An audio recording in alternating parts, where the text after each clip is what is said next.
From the Library of Congress in Washington, D.C.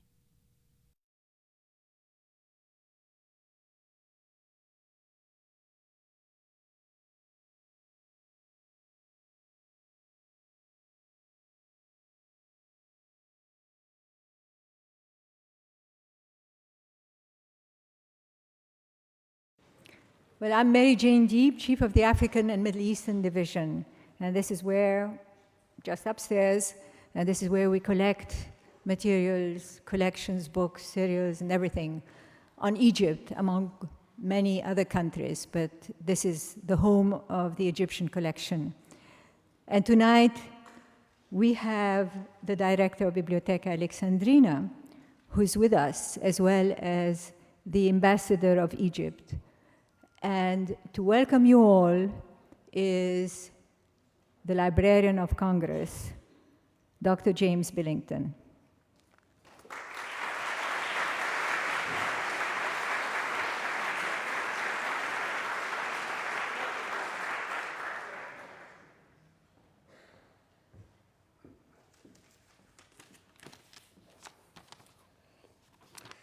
It's my pleasure not only to second the welcoming here to all of you, but to introduce for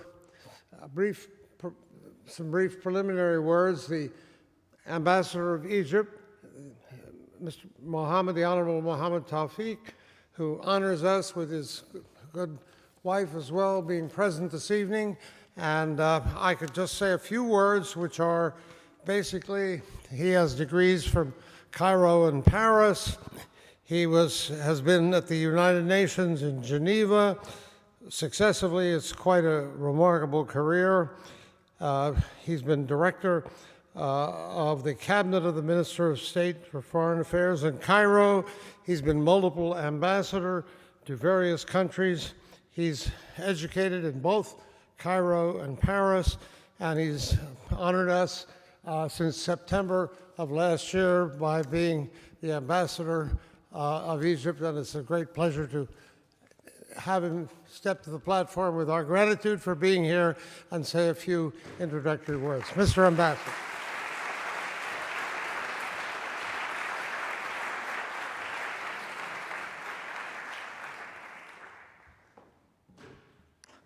Well, it's a great pleasure for me to be here tonight. I have been in Washington for only a few months, and I started actually my career, my diplomatic career in Washington many years ago, and now I've come full circle and I'm back to Washington. And then, as now, one of my favorite places in Washington is, of course, the Library of Congress. Of course, we are going to listen and enjoy the lecture by Dr. Ismail Serageldin, who is not only a man of vast knowledge and great learning, but also a man who gets things done, a man who makes a difference. And among his great accomplishments was the Library of Alexandria. And when I think of the Library of Alexandria, I think of some of the basic values that have led to the Egyptian revolution. And I refer in particular to two elements. One is the element of empowerment. The Egyptian people today feel empowered, and the best tool for empowerment is knowledge. And the other element is the element of a link between Egypt's rich history and Egypt's present and future. And I think this was one of the fundamental pillars of the Egyptian revolution, reaching back to our historical heritage, to this richness that we possess, and making use of that in order to build a better and brighter future.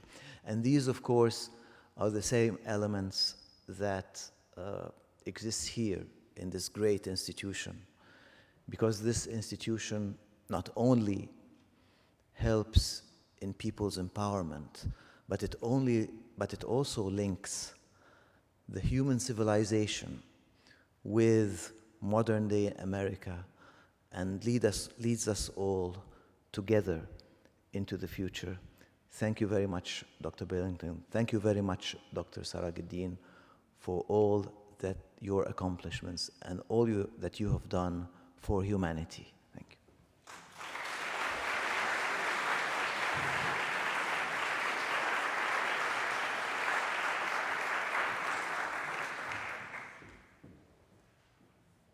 Thank you very much, Your Excellency, for the perfect introduction to our evening.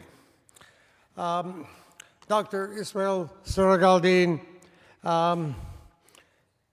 is a remarkable human being, and he has done some amazing things even just today. He holds a Bachelor of Science degree in engineering from Cairo University, master's degree and PhD from Harvard, has been Vice President for Environmentally and Socially Sustainable Development of the World Bank here in Washington up until 1998, and then for special programs till the year 2000. He's also former chairman of both the Global Water Partnership, the Consultative Group on International Agricultural Research, and he served as chair and member of another considerable number of advisory groups on all manner of international questions and committees. He's the founder and director of the Library of Alexandria since 2002, an extraordinarily innovative library, not only in the Arab world, but really in the world generally. And he chairs the boards of directors for each of the library's affiliated research institutes and museums, and that library itself is a rich repository of both ancient things and also highly experimental things for the modern age. In a way, his range of international interests and admirers was summarized in a series of 9 lectures at the Collège de France, one of the highest honors you can get. I think the great Polish poet Mickiewicz managed to outline the future for the rebirth of Poland in only 3 lectures, and to be asked to give 9 at the Collège de France is a unique honor. Now, this noon, he lectured on the loss and rebirth of the Library of Alexandria today, a library which was surrounded by the joined hands of its marvelously energetic and innovative staff, with Dr. Serageldin with them, surrounding this beautiful glass monument in Alexandria, which remained untouched, in a way unprotected, except by the joint arms of all those around it, in the midst of some of the demonstrations during the time of demonstrations in Egypt. We know him here at the library very well because we've had this special relationship with him in building this World Digital Library, which is in 7 languages, and with Egypt as one of our original collaborators, bringing historical and cultural documents through the internet to the world in general. It's something online from all the countries in the United Nations. He also highlighted the first World Summit of the Book here at the library just this past December. It's an enormous pleasure to welcome him back in the area, speak in the area of the great digital revolution transformations in our modern world, in which he's actively involved, and I'm happy to say is with whom we work and to whom we are much indebted for his personal involvement, as well as for his marvelous example in building this new library in the place where the great World Library of Antiquity was located. He will speak to us tonight on the knowledge revolution and the future of libraries. So, ladies and gentlemen, a world statesman, a wonderful representative of Egypt, and a good friend of all humanity, Dr. Ismail Serageldin.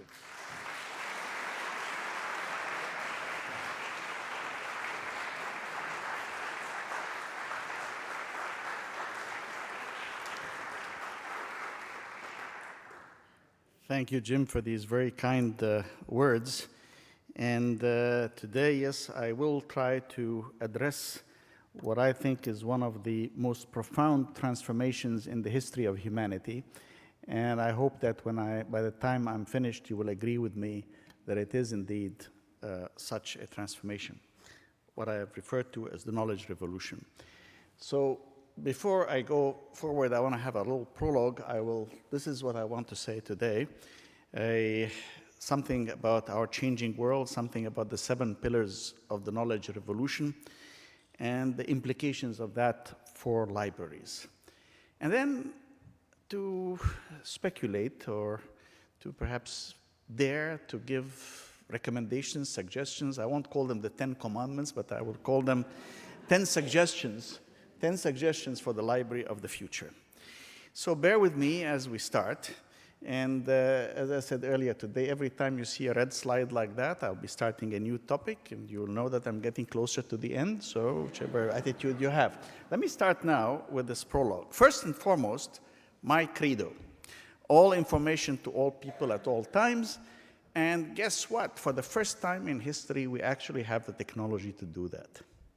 Amazing as it may seem. We have 6 billion mobile phones around the world right now and spreading, and the internet's reach is increasing every day. I'll put my cards on the table. I love books and libraries. So before we go further, I will even say that along with Borges, I believe that paradise is some kind of library. However, I also recognize and admire the new technology. I do. And I think the digital revolution is the greatest thing that's happened in a long time. And the future can be great. It is not something to be feared, it's something to be embraced. We can provide all information to all people at all times. We have some technical and legal problems to address, but we can. So let me start now with our changing world. The human brain has been able to do the most amazing things by its ability to handle abstract symbols, invent writing, which allows us to accumulate knowledge, and in so doing, transfer it across generations, across space and time, and this broke conventional evolutionary processes. And today, I believe we are living the most profound revolution in the structure of knowledge, not just in terms of communication, since the invention of writing. Why? I will say so. I think knowledge, first of all, is much more than information. We start with data, which when organized becomes information, and when explained becomes knowledge. But we need something else. We need wisdom. Now, science tends to bring us data, information, and knowledge, but I believe that we need wisdom, and wisdom doesn't come that easily.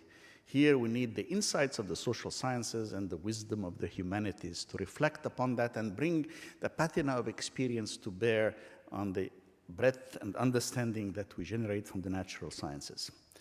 Now, writing, which was that great revolution I was talking about, enabled the accumulation of knowledge beyond the memory of an individual and allowed the transmission of that accumulated knowledge through time and space. But whether it was written in stone, or on clay tablets, as in Babylon, or on papyrus, as in ancient Egypt, or in scrolls, as we know everywhere, or in codexes, whether written by hand or printed, didn't really matter. It was all the way of communicating. And aside, the printing press marked the true beginnings of the Industrial Revolution because it was the mass production of a standardized commodity. You could actually print multiple copies of a single book and sell them. So this was no longer the artisanship and artisanal production of manuscripts. Old printing presses, modern printing presses, but it's still all the codex and the book. Electronic books are now here, but scholarship still largely rests on books and the classical presentation of knowledge for now. For now. The ICT revolution is changing that very rapidly, because the internet was probably, without question, one of the most transformative innovations of the last century. Vince Cerf and Bob Kahn invented the internet, at least the TCP/IP, and Tim Berners-Lee invented the www and HTML. So these three guys probably did more to transform the world than any combination of military rulers and political rulers in history. The internet. The problem with it is that it's anything and everything. It is huge. It's going through explosive growth. It cuts across all political boundaries. It allows us to communicate at the speed of light across the planet, wherever we are. It has an enormous amount of information, but of highly variable quality. There's the rub. Now, the web itself is going through a serious transformation. There was Web 1.0, where somebody was a producer of knowledge and would post something like a website, and somebody would consume that knowledge and read it. Right now, we are in the Web 2.0, which you see here, where, in fact, everybody is both a consumer and a producer. We are sending emails, we are receiving emails, we are watching information, we're posting blogs, we're putting YouTube, Flickr, et cetera, et cetera, et cetera. Not to mention Facebook. So all of this communication is going on, but still the search engines have opened up the system, but the system is still largely dependent on searching for objects. And we have discussions at that summit of the book. We discussed the issue of the slice and dice approach that occurs with small snippets of information. But now we have a lot of people, including Tim Berners-Lee and his colleagues, who've been working on the semantic web. The semantic web would look at links and connections and relationships, not just in terms of objects, and would enable us, therefore, to introduce a completely new depth to this enormous amount of information that is available on the web at a time when computers are becoming much more capable of handling what we now call big data. So that's another story, but we are still at Web 2.0 in terms of our everyday existence today. And in parallel with this discussion on knowledge on the web, we have social connectivity. And social connectivity has increased dramatically with new tools, the most famous of which, of course, is Facebook, although Twitter and other means are also there. I mean, who would have predicted 10 years ago that Facebook would reach 1 billion people connected in less than 7 or 8 years? It's just beyond belief. This is a very nice diagram, which is very intriguing. It was done by Nova Spivak. And it says on this side, if you go up the vertical axis, you're talking about degree of information connectivity. And we start with the basic web, and then we go towards the semantic web. And on the horizontal axis, we are spreading towards connectivity of people, social connectivity. So here we have the social software that connects people, the semantic web that connects knowledge, and the question is, what do we have up here? The meta web, as he refers to it, that has both an enormous amount of social connectivity and an enormous amount of information connectivity. And does it connect intelligence? I don't know what it connects, but it connects something that is qualitatively, and that's the key point I'm making, qualitatively different. In other words, quantitative accumulation changes after a while to a qualitatively different experience. And this is where we're going, and more change will come soon. So I don't know where we're going, but I do know that it's going to be very different from where we were 10, 15 years ago. And therefore, with a little bit of humility, one should be careful, because if we couldn't predict 20 years ago where the internet would take us, if we couldn't predict 10 years ago that Facebook would come along or Twitter would come along, what makes us think that we could today predict what will happen 20 years from now? But we know it's going to be very different. And I've characterized 7 characteristics of what I call this new knowledge revolution, and that I've referred to as the 7 pillars. And it touches all fields of knowledge. And in particular, I want to say that it involves knowledge, method, and technology, and they are intertwined. So I'm splitting them up just for convenience of presentation, even though I recognize that they are intertwined and that they interact, those 7 pillars of the knowledge revolution. The first of these is what I call parsing life and organization. Well, recall that throughout recent history, knowledge was parsed in individual volumes that we have. And that was the way it used to be. Even when we transfer that approach to an electronic medium, we now have the Public Library of Science, for example, the PLOS, we have Wikipedia, we have many other things. And it's slightly different, but still the format is close to the idea of a book that is transformed into another medium. But there's a fundamental difference that is occurring, and that's whether it's dead or alive. By that I mean a book, if you and I hold the same book, and we open page 157 and look at the first line, it'll be the same in your copy and the same in my copy, and 10 years from now it'll be the same, and 20 years from now it'll still be the same, and unless there is a new edition. So for the same edition, it'll stay forever the same. On the other hand, if I refer you to a website, and you could look it up within 2 hours and find it different, because it's constantly being updated. So it's the same website, but somehow the content has constantly changed and is being updated, it's alive. And that's an important difference. The parsing that existed before is now being done differently. And the structure of presentation of scholarly argument with an introduction, a problem statement, methodology, marshalling evidence, analysis, interpretation, conclusions, reference, bibliography, etc., all of that, which we used to do, is gradually beginning to change with the idea of thinking in terms of organization around a homepage and linked documents and hypertext. So today the document is alive. It can be updated. The web page is the home page, the short introductory statement, hypertext links, and then we look at sitemaps, search, browsing, etc. And we have integrated images and video, which didn't used to be the same in books. Tomorrow, the parsing already reduced by web pages becomes almost continuous and fluid. All documents are alive. Underlying concepts become part of the fiber of the text, and 3D images and video will be everywhere. And the fluid entire system is alive, not individual websites. The entire system is alive, and advanced searchability and browsing across the semantic web will enable us to interact with it in a different way. And what's more, language, at least for science, you know, Jim Billington will disagree on poetry and literature, and I agree with him, that will not be easily translated by machine, but a lot of straight scientific text can be. So the web pages will be the new parsing, and the semantic web will enable us to think differently. But what does that do with the way we organize knowledge? Well, we all have our standard organization that we've been using, the Dewey Decimal classification or other classifications. But this is a much closer representation of reality of the new map of knowledge, where the fields and interconnectivity of the fields define who they are, not the classification that is simply done for administrative convenience.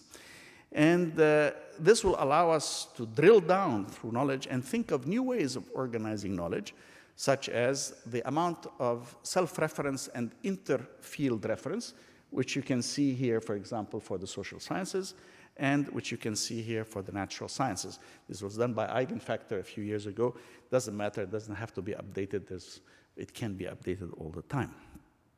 And beyond the conventional keyboard and screen as interface, we are beginning to see augmented reality, and we provide information when and where it is needed and is being sent, to push factors towards, for example, doctors in emergency rooms and the like.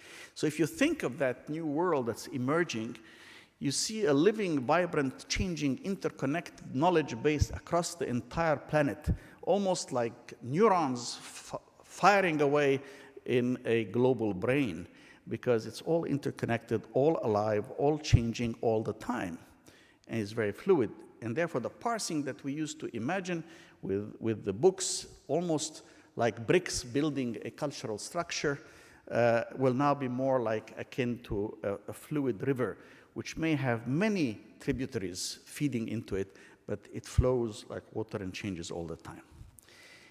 My second pillar is the idea of image and text. So far, largely throughout humanity, we've relied on text to communicate information, partly because it was very difficult to produce images. But increasingly, we rely on image rather than text. First of all, as human beings, we are much better tuned to image processing. And simply stated, just imagine opening a door for a second and closing it.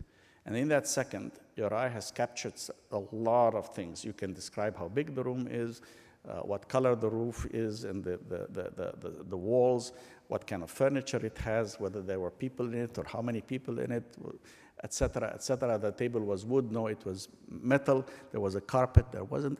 All of that can be captured and processed in a fraction of a second.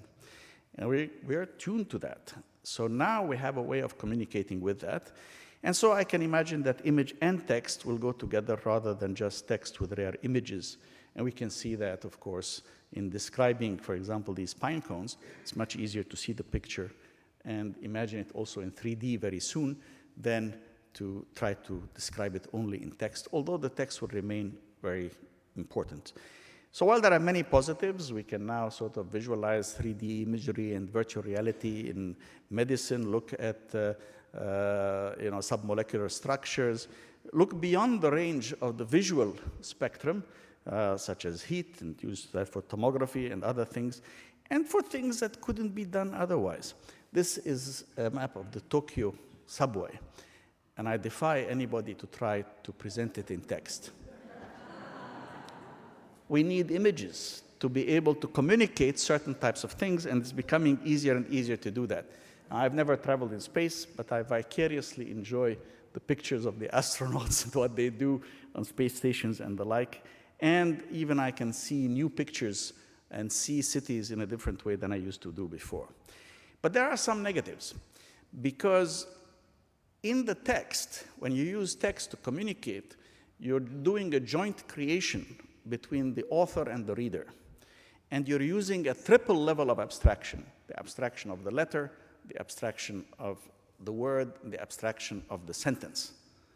And that constitutes a communication which requires an input from the reader of the text or the reader of the material. And that is a very different process than just seeing the image ready. Just think of the difference between reading a great novel and watching the movie of that novel. Even if the movie is very well done, it's one person's interpretation of the novel, the director's interpretation of it. And you frequently look and say, I somehow imagine that slightly differently. Well, because you imagine it in collaboration with the author. So we go more and more in that direction. Plus, we know that we have sort of looking as skepticism at text, but we used to look with great confidence on pictures. If you showed me a picture of two people meeting somewhere, I would say, well, that's probably true. It probably did happen. Nowadays, we're beginning to recognize that that may be photoshopped. And there are a lot of other things changing as well.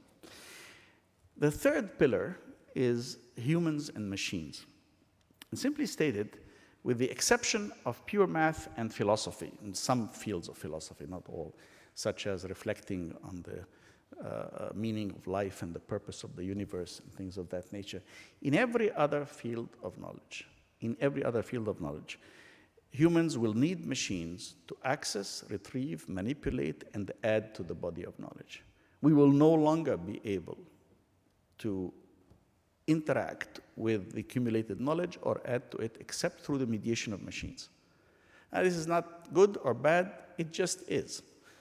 That's a fact, and it's already there. And if you're doing literary criticism, for example, you need to know what's been written about it. And the amount of information that's out there is such that you can't really search it without machines. Now, on one level, this involvement with machines will expand our brain's reach beyond anything our parents could imagine. And technology are interacting in ever faster ways of advancing development.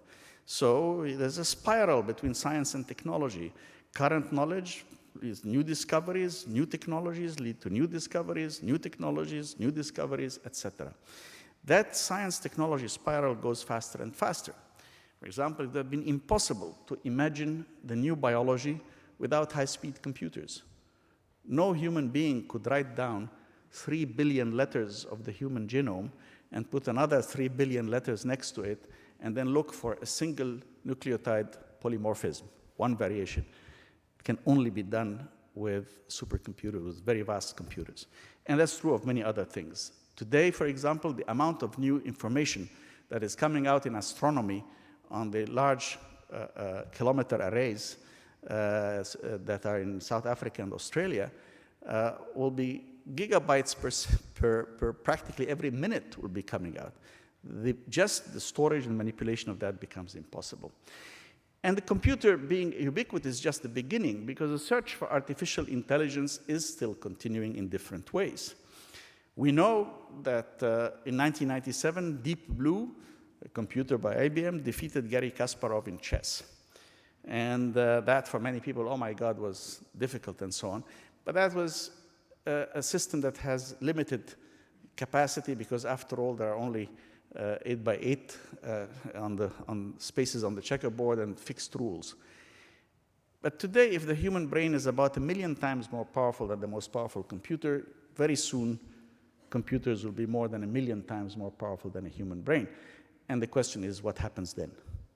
I mean, I don't think we have figured out that one out yet, but people like Kurzweil, who has their own way of thinking about that, says that it will specifically require artificial intelligence will require analog and digital systems, and programs will be massively parallel and focus on pattern recognition. And that consciousness and intelligence, all that will be emanating phenomena.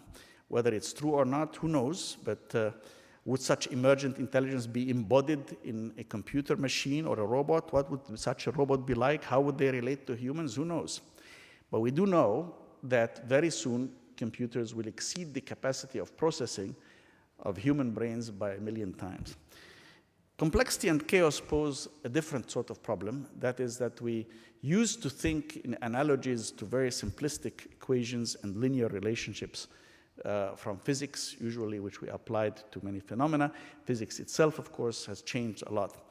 But we're surrounded by an amazing complexity. And weather phenomena are the prime example of that. We just canceled an event expecting, in fact, the whole federal government closed down expecting a huge snowstorm, which didn't come. Our ability to predict the weather is very difficult. And Lawrence wrote a beautiful paper back in the 60s called "Does the Flutter of a Butterfly's Wings in Rio Cause a Hurricane in Texas?" And that came from the fact that he observed that minute initial differences can result in major differences in forecasts. And that's one of the reasons why complex systems, extremely complex systems, are inherently chaotic. They have built-in nonlinear feedback loops, which makes prediction and forecasting very difficult. Now, there are other phenomena, that's the Lorentz attractor there, and other phenomena there. But pretty soon we are witnessing the emergence of the science of complexity and chaos.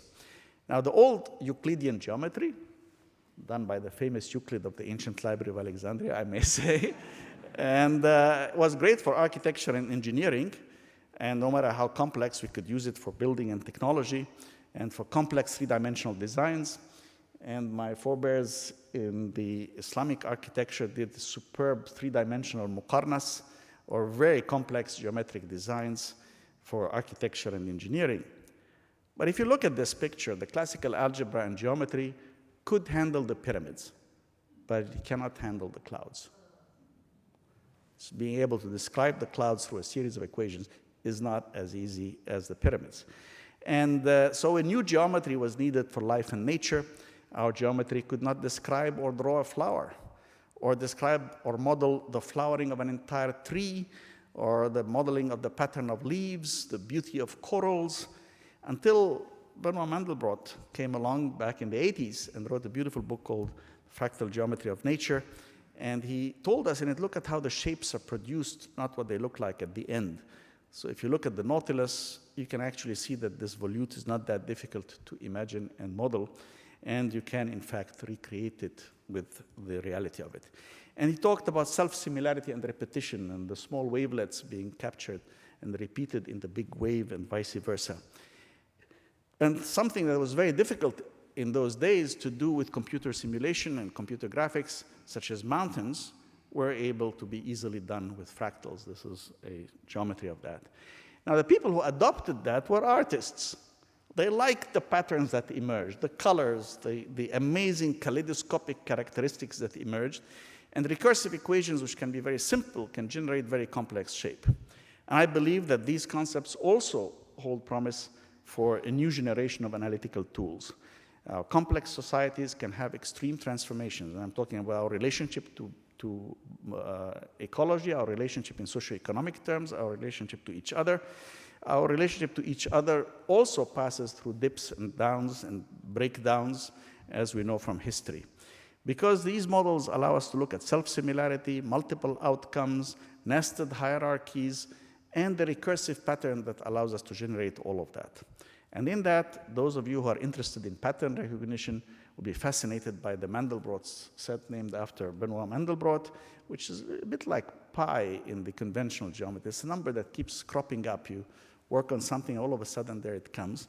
And Mandelbrot's set, you look at something like this, and then you zoom in, and guess what? Here it is again.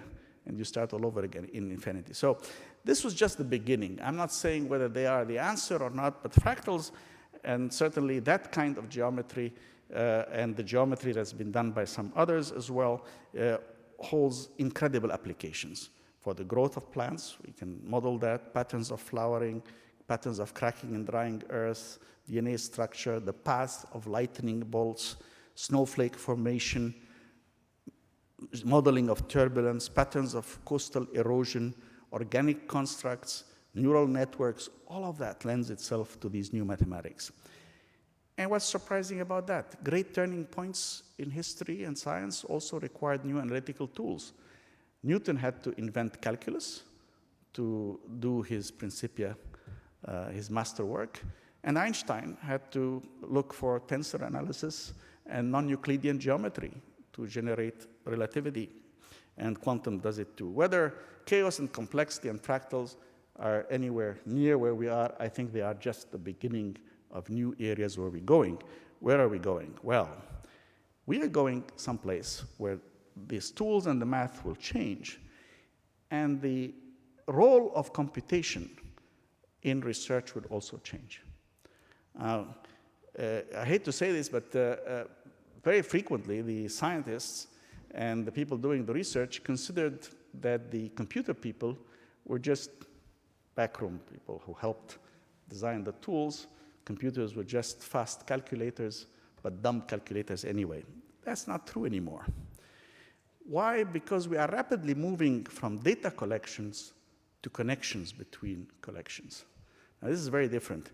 If the past science focused on building ordered data sets, and now we're trying to find connections between these ordered data sets, which themselves have different unitary structures to start with, and therefore we're going to need much more analysis on this. And who are the people who know most about that? Why? Computer scientists, of course. There's other areas that influence the development of knowledge, method, and scholarship. I think computational science concepts, tools, and theorems will weave into the very fabric of science and the scientific practice, much as mathematics has today. Some people are talking about thinking of the cell as an information system, an information transfer system. Well, guess who's done the most work on information systems? Computer scientists. Computational concepts and technical tools are beginning to be used in biology and chemistry, and I think it's urgent to reconsider that role, because they also provide the platforms that bring interdisciplinary participation from different parts of this very complex knowledge structure. They also are the best to deal with data management, end-to-end science data management, and I see a new paradigm where there will be not only computing platforms and applications integrated in theoretical and experimental science, novel math and statistics techniques, which we talked about when we talked about fractals, computing science concepts and tools coming together. Now, all of this will mean that we have many different ways of looking at it. Will these tools take us away or back into biology and physics? Who knows? Is quantum computing around the corner? I don't know. I should ask Bill Wolf there. He may know. But I know development and evolution of complex systems is a reality. And resilience and fault tolerance is something that we've learned from looking at DNA, but we're also trying to figure out how to do it in large-scale computing. And adaptation and learning systems, which are an inherent part of biological systems, are also appearing increasingly in computing science. But also, there's evolutionary programming, or known as genetic programming, which John Koza of Stanford did some time ago, when he's a rich entrepreneur who pioneered this program. And the idea was to do the first cut at the best program you could do, and then with very fast computers, allow randomly mutated programs and test it against the performance filter, And depending on what happens, feed it back. If it performs better than your original program, you feed it back. If it doesn't, then you reject it. And he says this is like copying what nature does millions of years. We'll do it in a few days in the computer. And in fact, they did this for a number of tools, and it brought about, even received a patent. So where will this lead to in terms of innovation, creativity, and development? Is this a further area where knowledge, machines, and humans will interact in new ways? For sure, it will lead to new computer architecture, new pathways, clusters, network controls, neural nets, multidimensional manifolds, virtual communities, and a lot more. But it's clear that we are on the cusp of much greater development than we had before. And that brings me to the sixth of the 7 pillars, which is convergence and transformation.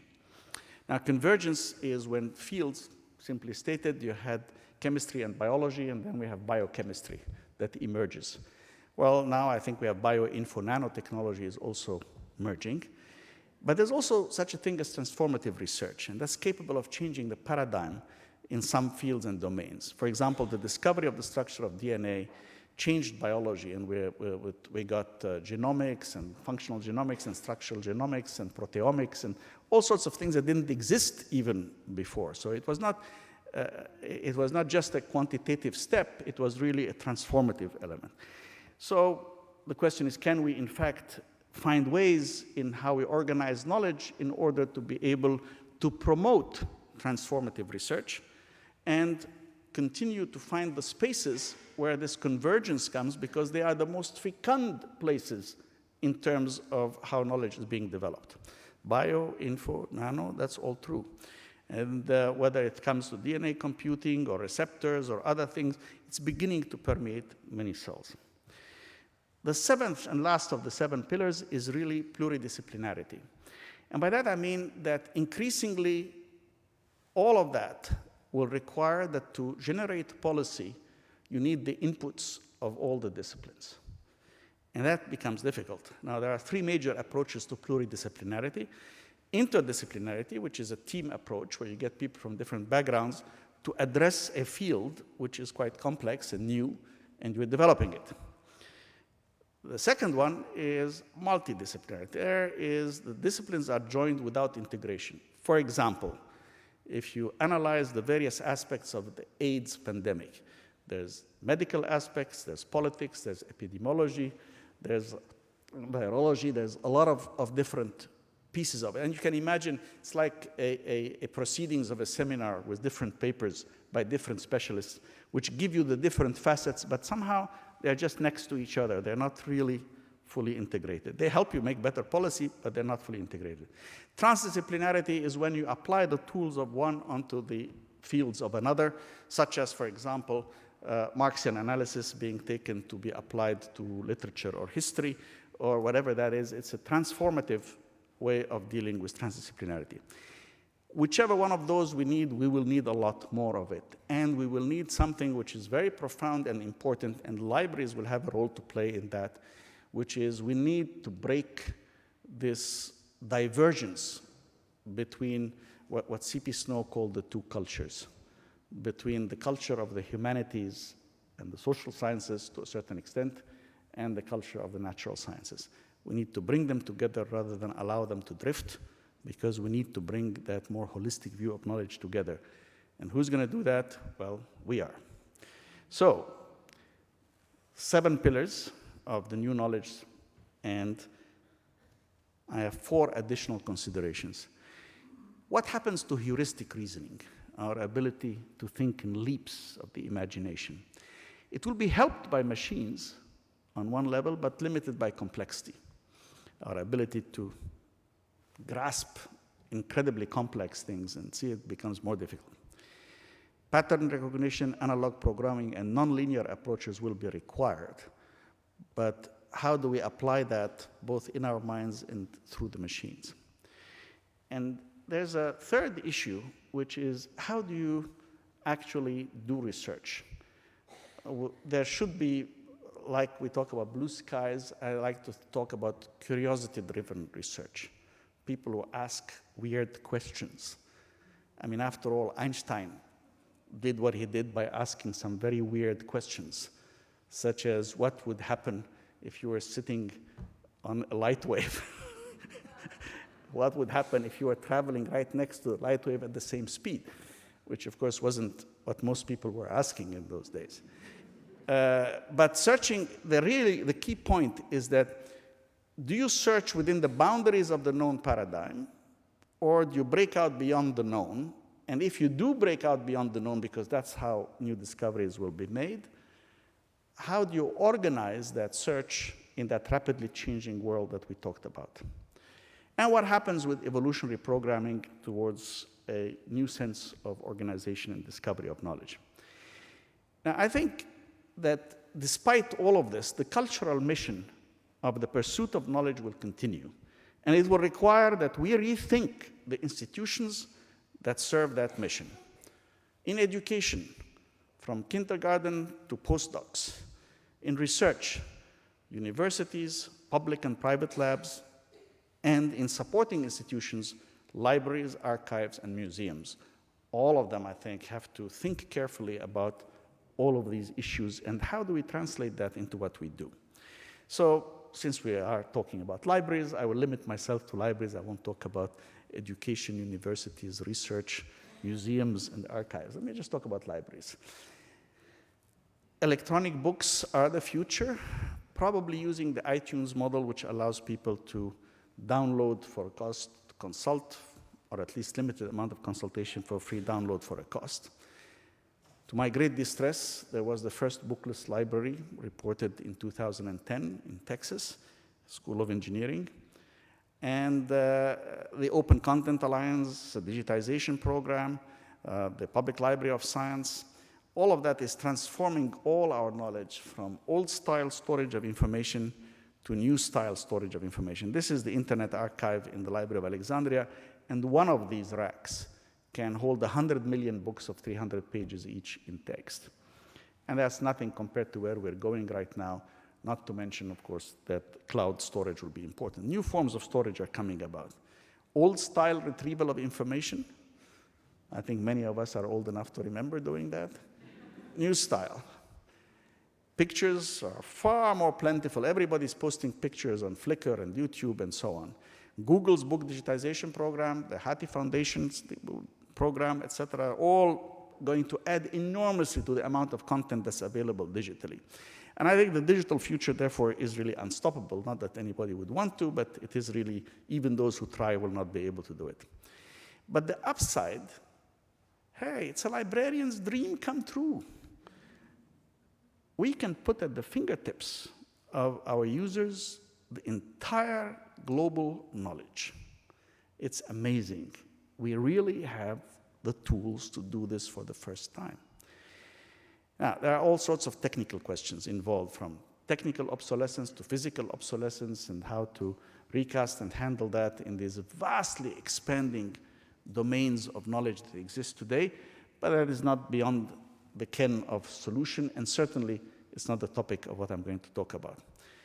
What happens to the library? Place where we all learned to go to find knowledge, and we met with a nice librarian who told us how to find the right books and what we wanted to find, but also shushed us and shh, keep quiet. So things are going to change. I think future library services will provide the bulk of the resources online. They will provide curating and organization of vast amounts of knowledge. And that will be a very important function because people will not be able to find their way without that input. And they arrange for the linkage with other sources of information and provide help desks for those who need them, provide access to the physical books for people like me who still want them. And the library as a physical space will have to change. It will be a meeting place, very user-friendly, linked with knowledge infrastructure and knowledgeable support. I just came from MIT where we were discussing this. A lot of the students seldom go to the main library. They get their information online. They spend a lot of their time in the common rooms of the dorms. But where one of the libraries, the Barker Library, has been transformed, they all go there. Why? Because it's a cool place.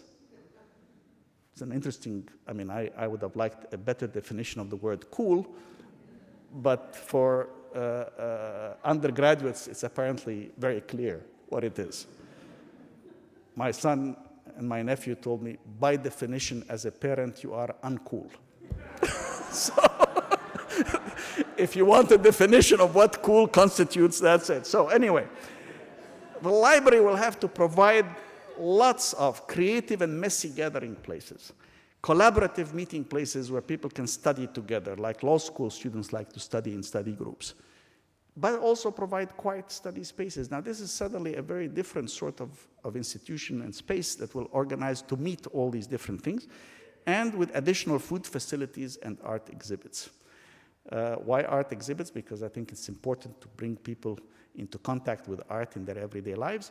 And food facilities because it's been found to be fundamental to getting young people to work together.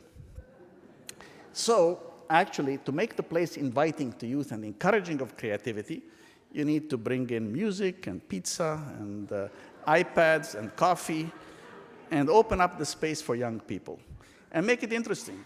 Now, the combination of quiet place, play space, meeting space, we need all of that. It'll be different. And at the same time, libraries will have to go towards the creation of a global system. And I must say, I would like to salute Jim Billington here in front of everybody because he has really been a world leader in establishing a global system of libraries in many things, of which the World Digital Library is but one. But the idea of a global system is that if you have a national depository library, and then you have regional public libraries, and as well as university and research libraries, and then some local public libraries, that kind of a system exists in most countries. The question is, these groups of national systems of libraries, how are they going to collaborate?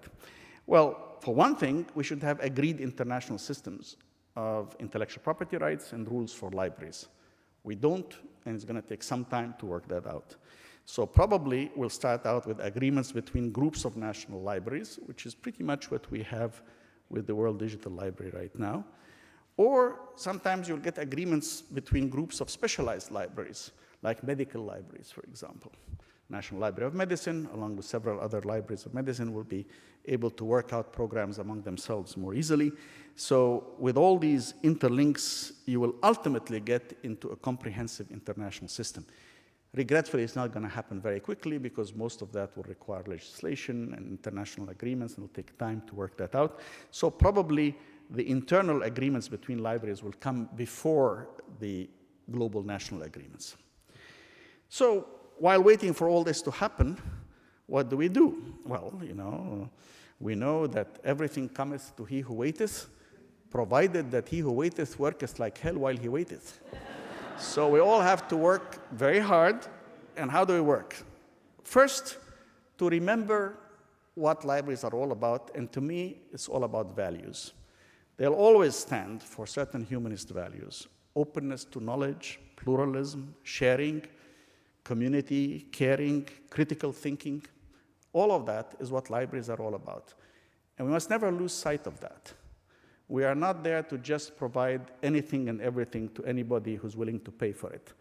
That is the function of the private sector. We have a mission, and we're going to continue. And these values will remain even as the world changes around us. They'll just be manifested in different ways. So here are 10 suggestions for individual libraries today. At any rate, that's what I'm trying to do at the Library of Alexandria as I address these challenges in what I see and can try to deal with. First, we will need to really increase our digital resources. If we want to compete with the slice and dice approach that people are getting to exposure to culture and knowledge, we have to offer them as much and better offerings than what they can find in different ways. And that requires linking with other institutions and building our own resources and contributing it. So for example, in the Library of Alexandria, we've digitized 2.5 million documents of the Suez Canal Company.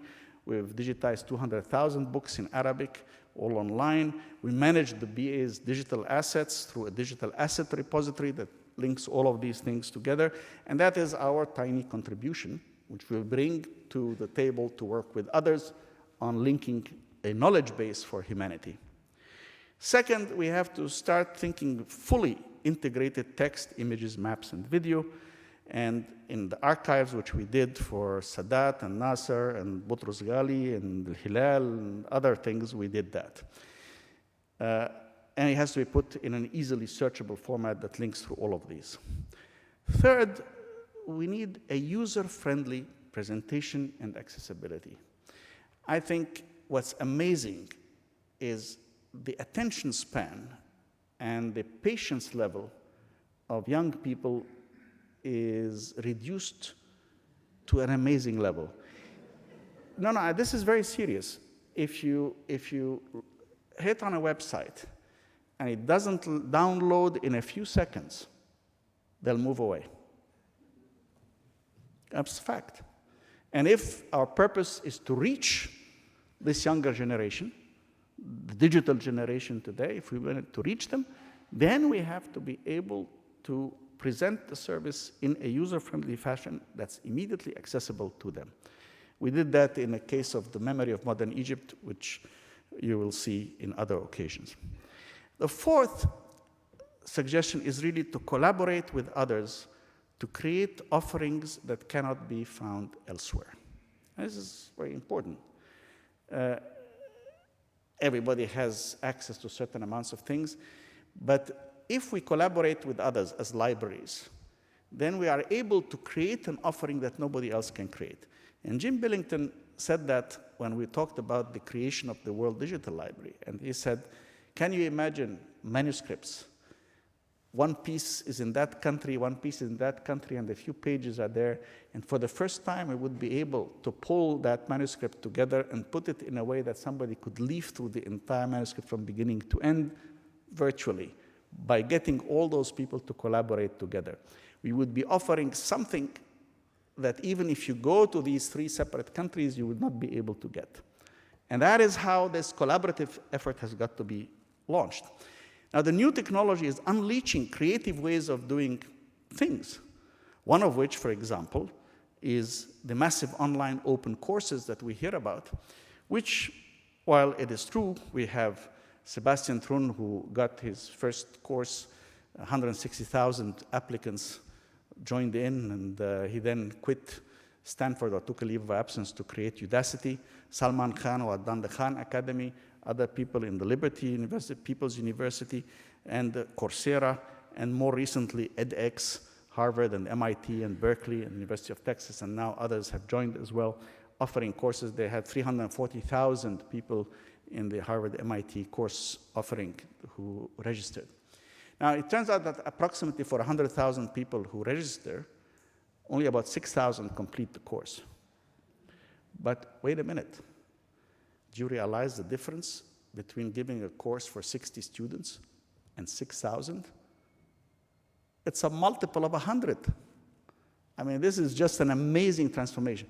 Now, the universities have all sorts of problems. Whereas we used to provide the reserve and for the students on site to come and visit the reserve, what do you do when you have 160,000 students? How do you deal with providing the kinds of services and support that a course, a university course, requires? It's a big challenge. We have to think through it. Another example would be the BA Super Course. Gil Oman is here, and he knows that one very well. We're trying to help the teachers here. We're providing 170,000 PowerPoint lectures for free, which people can use to organize their own lectures, or to take a whole lecture and give it, or to take individual slides and form their own lecture. And in so doing, we're helping the teachers throughout the world and the researchers and students. It's all for free. And just in the epidemiology part, we have 3,600 lectures, including by Nobel laureates like the late Joshua Lederberg, that are now used by 60,000 teachers to reach 1 million students in 175 countries for free. That's a huge benefit for a very small effort. Supercourse is being expanded in terms of functionalities and topic coverage. With Vince Cerf, Gil Oman, and Ron Laporte and myself, we're trying to expand it to environment, medicine, and agriculture. This is just the beginning of many alternative possibilities. But perhaps the best example is really the visionary proposal of Jim Billington of the World Digital Library. It was supported by UNESCO, but it was a vision to bring not just people from all countries and libraries putting their material, whatever material they have, hodgepodge into a big thing. It was to be curated knowledge. It was to be quality knowledge. It was to be knowledge that represents the best of a culture that we can present to the world. Because if you want to know about my country and my culture, then probably it's not the easiest and best way to just Google something and then you get a snippet here and a snippet there. We would like to offer some complete works to show you. And the vision included maps, manuscripts, images, books, texts, everything. And I was very privileged to sign here with Jim some years ago. It was some time ago, Jim, when we started that collaboration with the Library of Alexandria and the Library of Congress, and we launched a prototype and then the official launch in 2009. And this is the beautiful, user-friendly, 7-language system that you can access to deal with the World Digital Library. So I urge you all to go to wdl.org and find the wonderful work of the people at the Library of Congress. In particular, Jim Van O and his colleagues have really been doing a magnificent job on that. Another example, which is somewhat different, is the Encyclopedia of Life. And I was happy to see a number of people here, Jonathan and Eric and Bob from the Encyclopedia of Life group. There, we are moving closer to linking different things in different ways. The Encyclopedia of Life is really about creating an encyclopedia for all living organisms, all 2 million of those who have been identified already scientifically, and giving each one of them a homepage. Now, mind you, you see the difference in parsing between writing an encyclopedia about organisms and now organizing it really from the start on this vision. So you would go and you get pages like that, and you can look for the species pages, and we have already 1.15, if I'm not mistaken, maybe 1.2 million pages by now have already been done, and that's what one of those pages looks like, and you get examples of that. And then not only are there species pages and you find information, but then we would like to link, there is something else which is called the Biodiversity Heritage Library, and that's about 300 to 600 million pages of text, scientific text about organisms, which is the result of 18 libraries collaborating. If I'm not mistaken, it's 18. I may be wrong by the number by now. But 18 libraries are collaborating on digitizing this material, and so far about maybe 80 million pages have been done. And that's what some of it looks like. So again, please visit eol.org. Now, a fifth suggestion is working towards machine translation and summarization services. And that's a program that has launched by the UN University in Tokyo, and it starts from a premise: is language a bridge or an obstacle? For many people, it remains an obstacle, because ultimately you read a text in a particular language, and you're confronted with text when you face websites and other things. In the Library of Alexandria, on our walls, we have letters from all the alphabets of the world, but no complete words.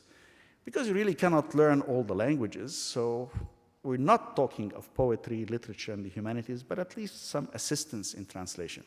Now, most of the translation services that are being done, say by Google or by others, are based on statistical methods of comparing many, many texts and beginning to find patterns and getting better at it.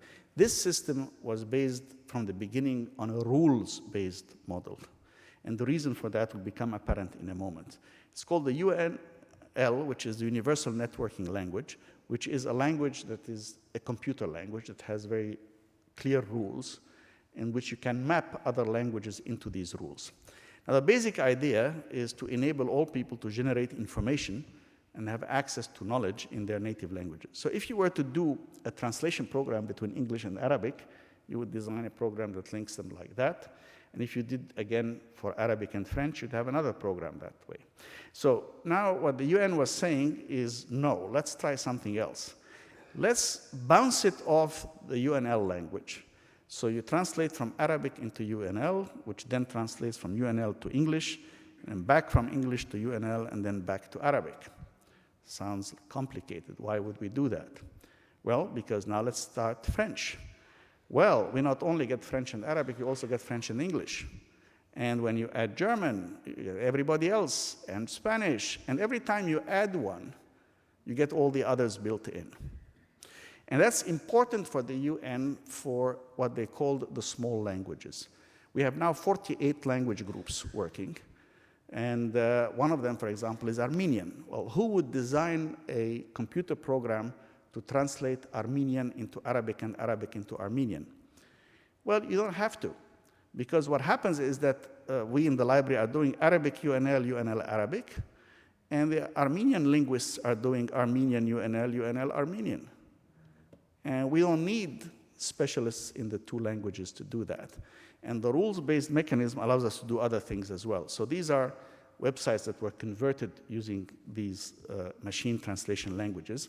And the current state of analysis is really quite stunning. We have created in the Library of Alexandria the corpus of Arabic, which is 100 million words, with 16 qualifiers. So it's a big table with 100 million rows and 16 columns. And it's an enormous amount of work, let me tell you. And not only that, then you have call numbers for them, and it's an analyzed corpus, and we've vetted about 1 million words of it where we correct verbs and other things of that nature. I'll show you a very nifty application, which the ambassador and Mrs. Tawfiq will be able to follow better than other colleagues. But we said, okay, well, that's interesting. Let's see how good we are at this. Can we translate from Arabic into UNL and then from UNL back to Arabic and see whether the beginning text and the final text have any resemblance? And then we said, well, how about this? What if we designed a summarizing organism? You know, just a system that allows us to summarize the text. So we started with an Arabic text that then we converted to a UNL graph, and then we applied an algorithm to summarize it. We got a new graph, a contracted UNL graph, which we then deconverted to a new Arabic text. So would that work? Well, it did. This is the original text which we used, which was a text by someone talking about how I was inaugurating a conference where Zai Hawass was speaking, and we converted it, and there's what the computer saw. It had to decide what was the important piece of item or news of this issue, and it did. And what was needed for it was this. And what wasn't needed was removed, and then it reorganized the text, and then we deconverted it, and we got the words this way. And here's the sentence that emerged. So this is the summarized text, and that's the original text. And you will see that it is indeed done by machine translation, not by my staff, because they removed my name. See, the machine here says that this was during an inauguration by Dr. Ismail Serageldin. The machine figured it wasn't important during what inauguration. The important thing was that Zai Hawass was announcing new discoveries at 6 p.m. in that location. So the machine does work. And there's a lot more to come. The sixth suggestion is to make the library a place where the latest knowledge is presented and generated. Not just poetry readings and book signings, which I love and which remain important, but also for science and gadgets and other cool stuff, which is a loose definition which I haven't been able to get my friends from the younger generation to define accurately what constitutes cool stuff. But they seem to say you recognize it when you see it. This is biorobotics at the BioVision Library of Alexandria being presented, and this little guy here is obviously Nao, and he's very cool stuff. People like him a lot. Virtual reality, cultural events, art exhibits, and you must have space for temporary exhibitions that change all the time. 7 is really to think and remain open to new systems of organizing knowledge, not just adding to it or mapping the new knowledge into the existing systems, but to think differently. So let's remember the Dewey Decimal System, after all. You know, Melville Dewey passed away in 1931, and we're still using the classification that he gave us, which is quite good for many things. But recall what we talked about, the pattern and how we can drill down and find new ways of organizing links between knowledge and maybe new types of knowledge emerging. So what will emerge in the future, who knows? But I think we must remain open to the new, not simply say that we have a legacy problem, that we have inherited a system from the past, where if the extent of the transformation is so vast that we need to think about the possibilities of changing the legacy system itself. Number 8 would be to provide a full infrastructure for science researcher. Now, that's important because in the past there used to be theoretical science and experimental science, and now increasingly there is simulation. A lot of work is being done by simulation. And that's where libraries can provide not only a lot of material, such as journals, large computing capability. We have our own supercomputer, which requires 10,000 billion calculations per second, or else I'm told it's just a large computer, not a supercomputer, 10 teraflops or better. It requires an analytical center to assist the researchers, not just a librarian who tells them where the books are, but we would need to provide an infrastructure to help them with that. And we have this immersive science technology applications, which allows people to visualize problems because they handle it better, including complex 3D virtual reality. And there's a colleague from NIST here where we first discussed this and learned it, and Bill Wolf is here, and he advised us on some of that early on. This is an application of that on looking at how the erosion would impact on the Sphinx, which we did, and the red parts is where it is most vulnerable and where, therefore, the Antiquities Department would do best to monitor it. You can do it for medicine. It has many applications. And you do it for architecture. Obviously, you can navigate a building either existing or proposed. We need large storage devices. And when people talk of the cloud is not really a cloud. It's large computers that are somewhere, and you contract with people to put the material on the large computers. The question is whether you want some in your own country and in relation with your own institution or groups of institutions, how you're going to deal with it. And then, of course, there's no substitute for connectivity, and large bandwidth connectivity is all there. 9, I have to say this, I'm a book lover through and through. So why not? For the first time, we can have a system where no book will be out of print, where all books will be available digitally, and where the author, the publisher, the machine owner, and the space owner each get something. You select the book from a digital repository, and it gets printed instantaneously, and out pops the finished book, and it's instantly readable. You can carry it like a finished paperback. And those of you who visited the Library of Alexandria saw that. We had the second prototype in the world. The first was in Washington, the second was in the Library of Alexandria, the third was in New York, the fourth was in California. There's a new generation right now. Google has joined, puts 1 million books available right now on that system, so you can actually print and get a book out. A colleague looked at this once and said, for the first time you're doing something decent. I said, what do you mean decent? I thought all I've been doing in these last years was great stuff. I said, no. Every time I talk to you about converting books into digital material, now finally you're converting digital into books. And I said, yeah, well, great. So come and visit, consult the digital version, and buy a real book. And we are reissuing the classics in books as well as digital right now, all the classics of our culture. And 10 is humility. Let us remember, my friends, the world is changing so rapidly, so you have to be ready to keep changing your plans, because we can't predict where we're going. So even if you choose to be a niche or boutique institution, you'll have to change the way in which you present your services. These are the 10 suggestions I have, and I think the implications of the knowledge revolution are immense. I don't know where we're going, but I do know that it is going to be very different from the past, and these are just general, more akin to a compass orientation than a roadmap. But the implications for libraries are immense. And I could not imagine a better time to be a librarian. And as I said at the beginning, like Borges, I think paradise is some kind of a library. And I'm glad that our library, who's just started 10 years ago, is working with others. And I believe that working all together, there is so much we can do for a whole generation and for the whole world. I thank you.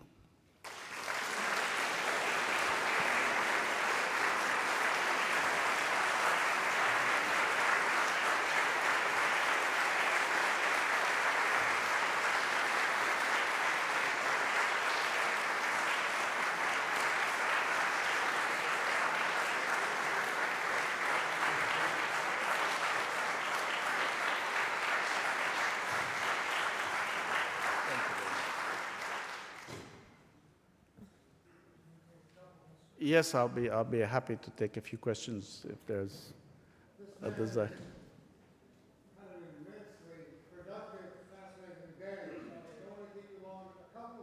We should have a couple of questions from the audience. If you raise your hand, we'll bring them. Please speak loudly and succinctly for great speaker. Yes, please. Go ahead. Robert Charetta, international investor. I can't see very well, so yeah, okay. Libraries don't operate in a vacuum. They operate under political and other societal forces. How important is it for libraries to resist the temptation for others to change the information that's on the internet, for those who want to manipulate the internet? Should libraries be in a position where they try to show the world what information is before it's changed? I really don't think that anybody can even come close to that. If you imagine the size of information available on the internet, nobody can even come close to keeping track of all that's going on. It's not just petabytes of information every hour that's being added to the internet. But I do think libraries have a responsibility. Once I gave a talk where I used 3 images, which I think say all the difference. One is somebody really parched and almost dying of thirst and being given with a single drop of water on their tongue. And the other is someone on whom a fire hose is opened. And in the first one, of course, you can't drink, and neither could you drink from the second one either. But the third picture was a glass of water, appropriately filled, which somebody could drink from. And I think that is the reality, where in the rest of the world, we used to have very parched access to knowledge. Knowledge on the internet is like an open fire hose, and nobody knows what's good and what's bad on it. But the libraries can help give us the water in appropriate vehicles and appropriate quantities that we can drink from. I think that will be our function in a large way, and we can do it collectively. And I think the World Digital Library is a prime example of these beautiful glasses of clean water that you can drink from all cultures, and in multiple languages, which we are translating and curating. But I don't think anybody can really either monitor or check the entire size of the internet. Even maintaining the Internet archive is proving very difficult simply because of its sheer size. I'm Dr. Sam Hancock of Emerald Planet TV, right over here, sir.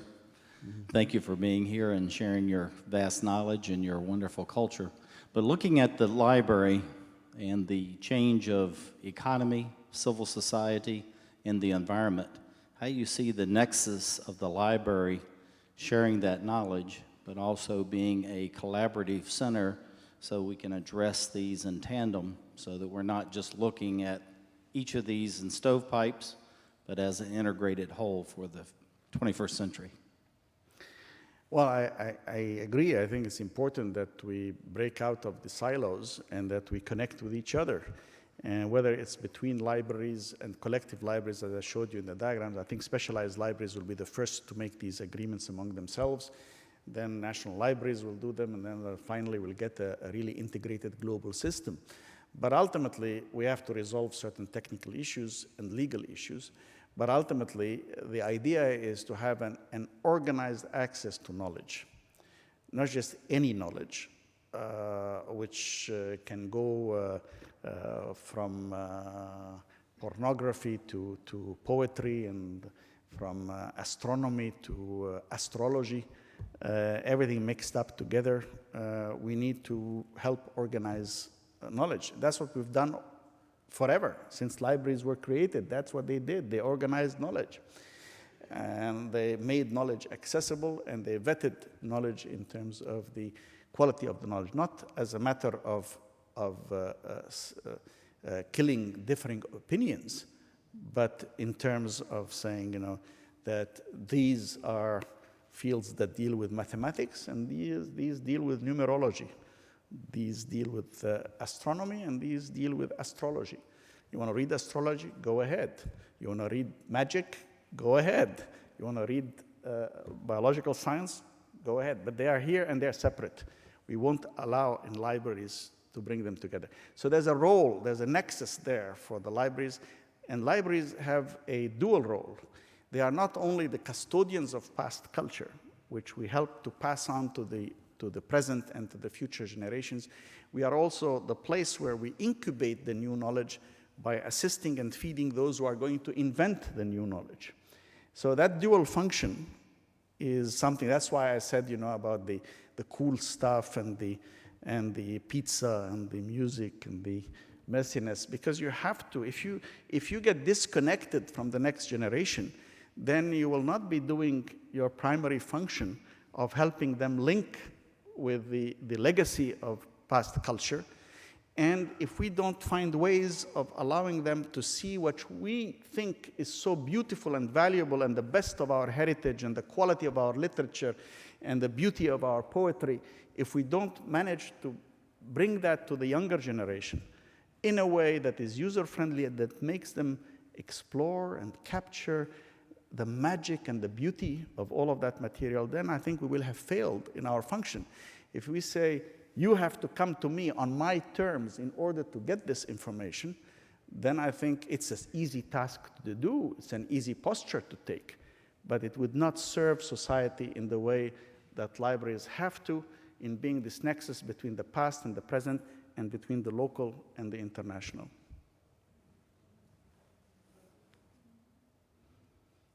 Human beings have a very good capacity for misusing knowledge.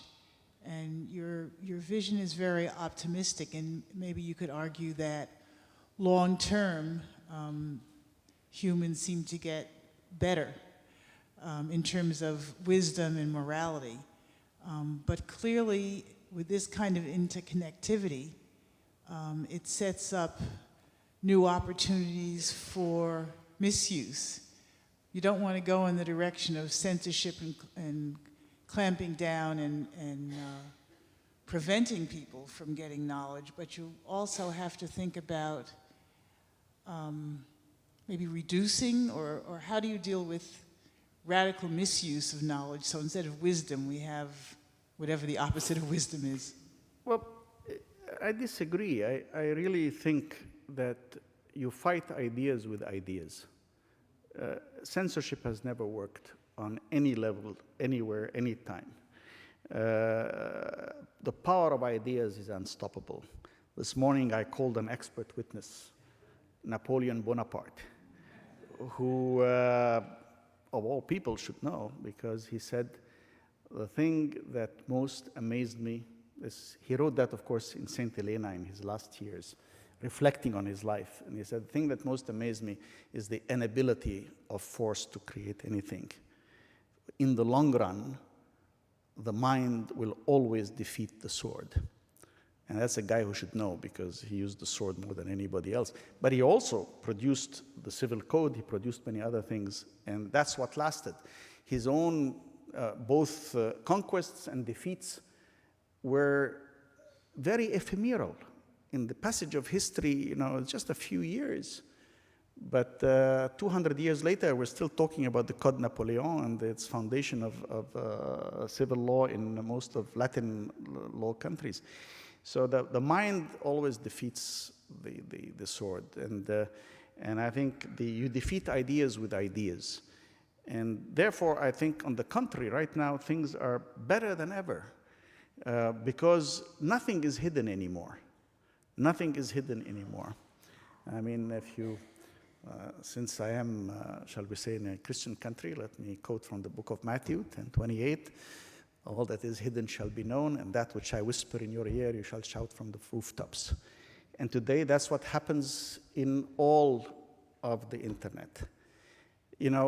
It used to be, and some of us were very frustrated because I worked on Africa for many years, that places like Congo and Angola have enormous killing going on. In fact, Congo is the largest war since the Second World War. 5 million people died there.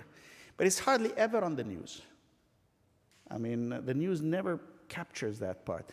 Increasingly, it's becoming impossible to hide anything. 24/7, everybody now photographs something, puts it on YouTube, people take it, CNN will make it available.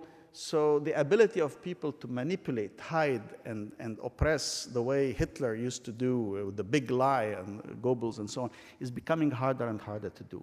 And the ability of human beings to find what Lincoln called, listening to the better angels of their nature, I think is very true.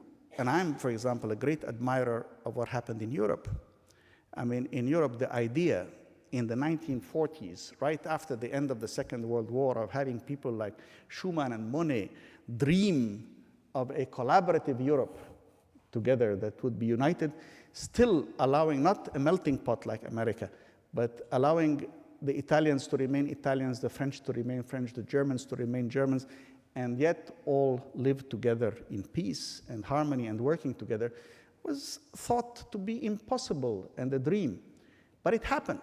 Within a generation, you had a bunch of young people, Germans and Frenchmen, who would never dream that their countries could go to war with each other at a time when their parents could not have dreamed that they would ever have peace. I mean, they fought in 1870, they fought in 1914, they fought in 1939, and here we were in 1949 talking about, peace forever. And it happened. And if you look at it, with the exception of what happened in Yugoslavia, which was outside of the European Union, there's been in the second, if you look from the beginning of the century to the Second World War, and from the Second World War to now, there has been no massacres, no killing, no wars in Europe, which is an amazing achievement. So I think, yes, humanity is becoming more moral. It's becoming more difficult to hide immoral acts. It's becoming more difficult, in fact, to escape the power of public opinion. And I think that is part of what this new knowledge revolution is also doing in our social affairs. But that's a topic for a different lecture.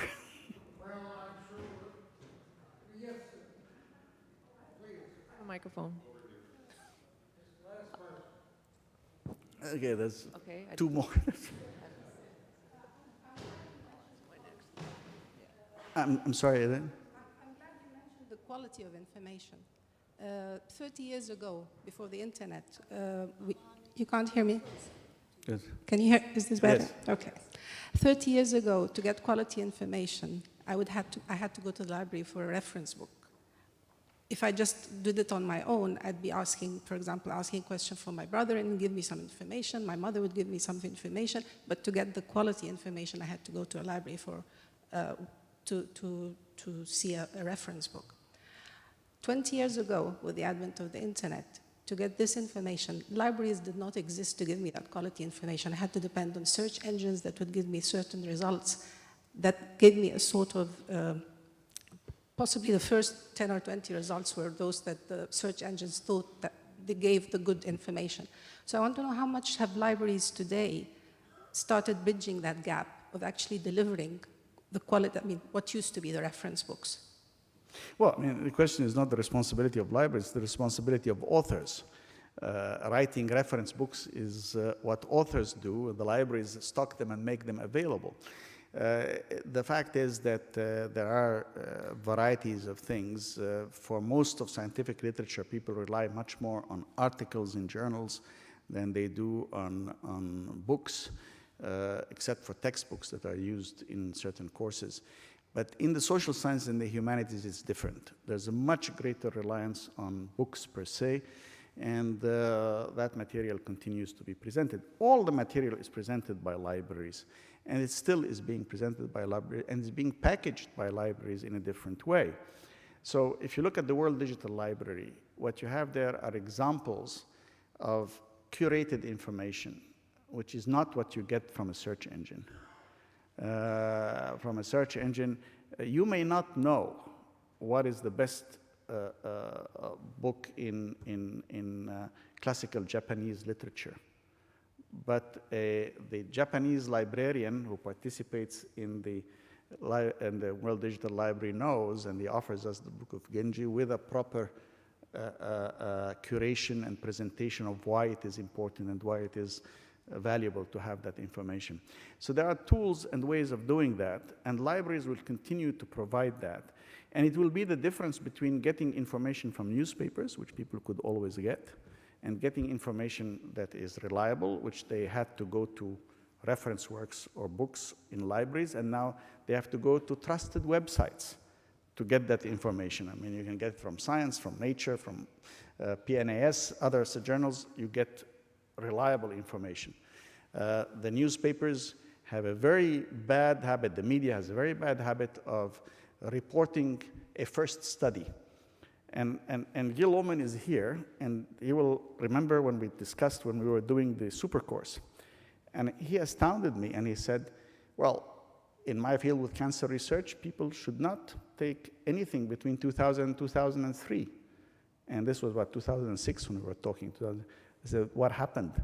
He said, well, right after the human genome, there was a lot of publications done that reported links between genes and certain manifestations, which subsequent studies proved were not correct.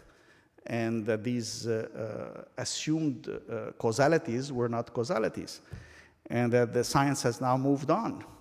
And now to find that information, you need to go to trusted websites. Regretfully, the media generally reports a finding and says, you know, oh, if you have such and such a gene, you are likely to have cancer of the colon or breast cancer or whatever it is, and likely, what does it mean, and so on, and all sorts of things of that nature. Then they don't report on the other studies and the other findings that occur and change the attitude. So it's the difference between reading the newspapers, which is what you get from just accessing anything that the internet gives you, and going to trusted websites or reference works, whichever you want to call them. The reference works, as I said, will change their formats. The book as a reference book is going to change. It'll become more of a website, but nevertheless, it's where you go to find the trusted information. And of course, information is constantly changing. But the beauty of it is that now it's being updated almost in real time. Whereas if you have a reference work, you had to wait for the next edition. And that took several years to do. And with the pace of knowledge today changing as rapidly as it does, it's wonderful that we have the internet that enables us to update this all the time, but we have to be able to distinguish between the wheat and the chaff. Now, how to do this? This is part of the function of libraries. I think that would be part of the function of libraries. I think we all owe an enormous debt of gratitude to Dr. Serageldin. Thank you. Thank you very much. Thank you very much. Thank you. Thank you. Thank you very much. Thank you. This has been a presentation of the Library of Congress. Visit us at loc.gov.